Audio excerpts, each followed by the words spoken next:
In just a few more minutes, the Super Smash Bros. Smash Ballot results are about to be revealed. I'm so excited. This is the final presentation. I mean, it could be anyone. Isaac, King K. Rool, Shantae, Shovel Knight. Oh, shoot, it's about to start. And the winner of the Smash Ballot is Bayonetta, who not only was #1 in Europe and in the top 5 in the US, but won the entire ballot worldwide. Among negotiable and realizable characters, of course. Boy,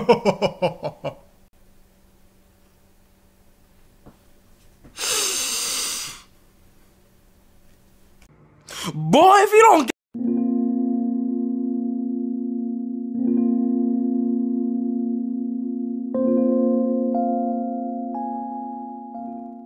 Hey everyone, Knux free here, and today I am here with a theory. Well, obviously this is something I don't usually do, but I thought it would be fun to get this idea flowing out there and explain the possible true secrets behind the Super Smash Bros. Smash Ballot. So let's begin with a recap. So we all remember the Smash Ballot, right? It was announced in an April Nintendo Direct that for the first time, we, the fans, would be able to decide what character we would want to put in the Super Smash Bros. For Wii U and 3DS. It had major hype, and there were so many people campaigning hard to get their favorite character into the game. The hype was real, and the possibilities were endless. Who would get into the game? How many characters from the ballot would get in? It was just a really hyped up event, and I could not wait to see the results. However, the results for some people felt disappointing and not convincing. Some people felt like they didn't have much of a vote than they thought they had. And I will be one of the few rare people to say with a megaphone that I think the Smash Ballot final results are definitely not accurate. And in fact, I would say that they weren't there at all. Now, before you crucify me or whatever means you do to fanboys and people you think that are being entitled, now don't get me wrong. I do not say that because boo-hoo, my character didn't get in the Smash, none of the other characters matter, this sucks, boo-hoo. No, that's not the reason why I say this. I do think Bayonetta is a good addition to Smash, though I question what the heck Corrin is here for. But I have no major problem with Bayonetta as a character addition. But I do have to question some things about Bayonetta's inclusion. Now the first response would be, but Knux, they said that among the negotiable and realizable characters, Bayonetta was first worldwide. That is true. That is what Sakurai told us, meaning that there may have been a few other characters, but they were just, nope, stop. Do you even hear yourselves, people? Now, think about it for a moment. We have a ballot that really didn't have any limitation to who or what you could put in that ballot slot. Like, literally look at the design of the ballot here. The slot, you could pretty much put any character in that slot. And there were tons of people voting for so many different characters that received thousands of votes. I love Bayonetta as a character, and her video game series is good. But I'm sorry, but there is no way that Bayonetta, by herself, managed to collect enough votes worldwide to be #1. Also, think about that statement. Worldwide. And of every character that was online to be in that ballot, you're going to tell me that Bayonetta managed to top every single one? No. And even if you're including the realizable character factors, it's really just mind-baffling. You know why I think Bayonetta truly got into Smash? If it wasn't obvious enough, clearly Bayonetta was put into the game for advertisement for her game, Bayonetta 2, which also just so happened to be a Wii U exclusive, which also just so happened to have gotten a discount around the time that she was confirmed in Smash. It's kind of a similar case to Corrin. Corrin is in the game as a big advertisement for Fire Emblem Fates.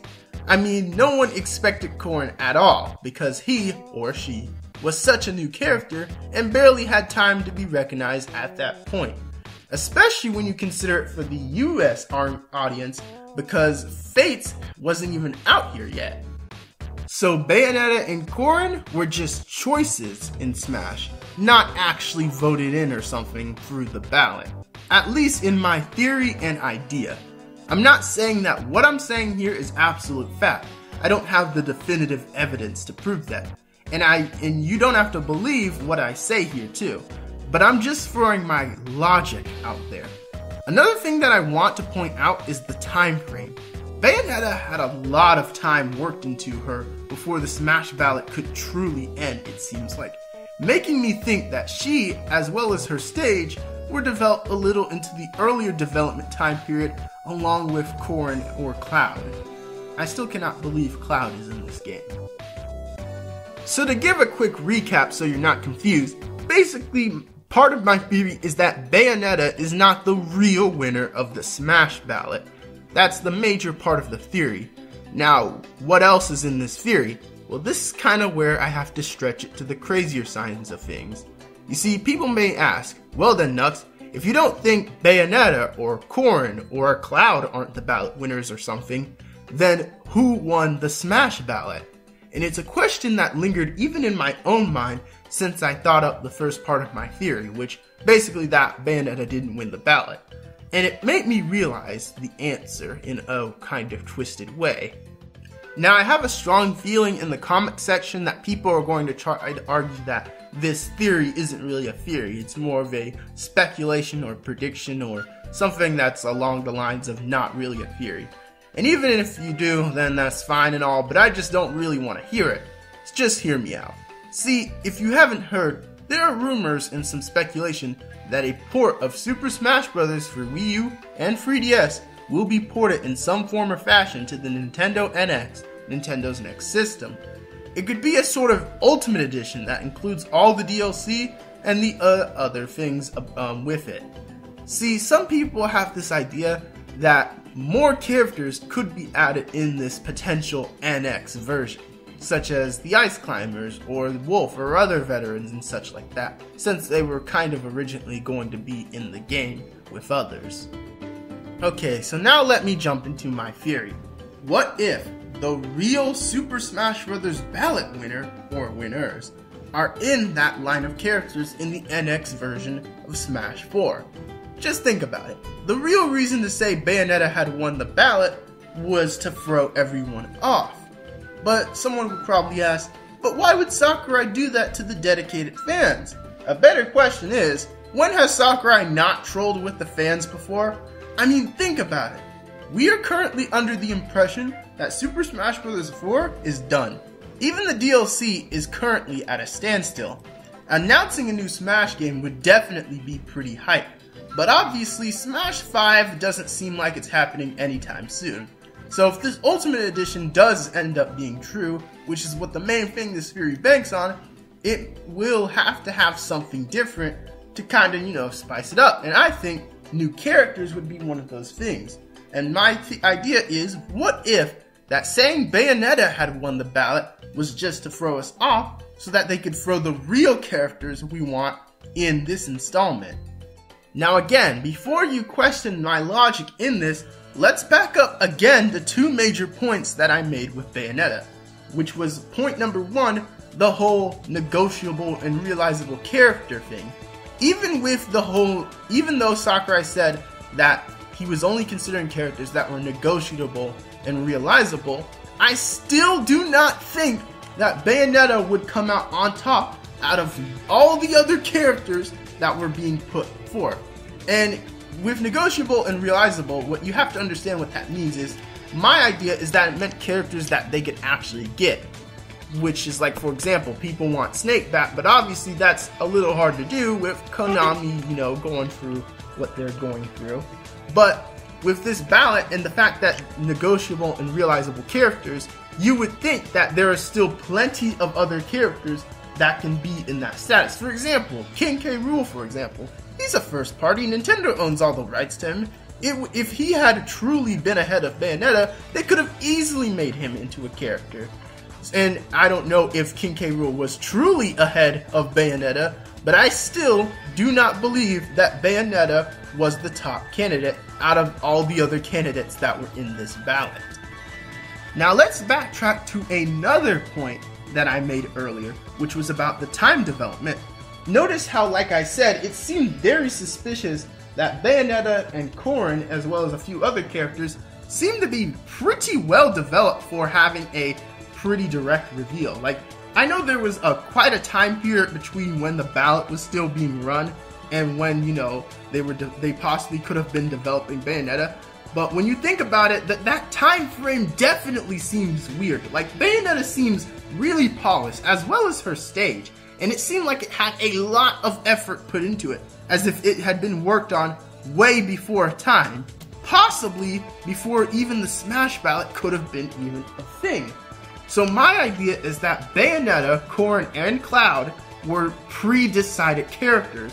Like I said, Sakurai even mentioned something along the lines of this, that most of the characters were decided before he actually worked on the game.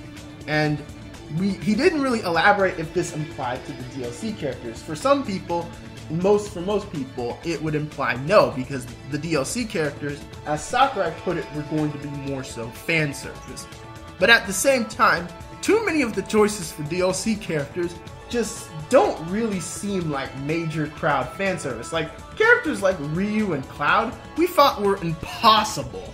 I know Lucas had quite an outcry, and definitely Roy, but characters like Ryu and Cloud, I don't think that's something crazy that was recommended by people, because some people didn't think that was even possible.